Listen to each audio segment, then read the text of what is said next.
शेगावातील वाटिका चौकात भीषण आग, सिलेंडर स्फोटामुळे 7 दुकाने भस्मसात. बुलढाणा जिल्ह्यातील शेगाव शहरातील वाटिका चौक परिसरात सायंकाळच्या सुमारास भीषण आग लागून 7 दुकाने जळून खाक झाल्याची घटना घडली. या आगीत 2 गॅस सिलेंडरचा स्फोट झाल्याने आग अधिक भडकली आणि मोठे नुकसान झाले. मिळालेल्या माहितीनुसार शेगाव शहरातील वाटिका चौक येथे एका खाजगी जागेमध्ये लहान व्यावसायिकांसाठी दुकाने उभारण्यात आली होती.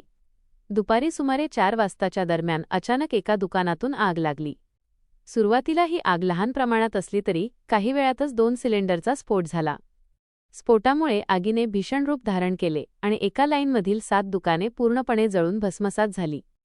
घटनेची माहिती मिळताच अग्निशमन दल घटनास्थळी दाखल झाले आणि आग आटोक्यात आणण्यासाठी शर्थीचे प्रयत्न केले.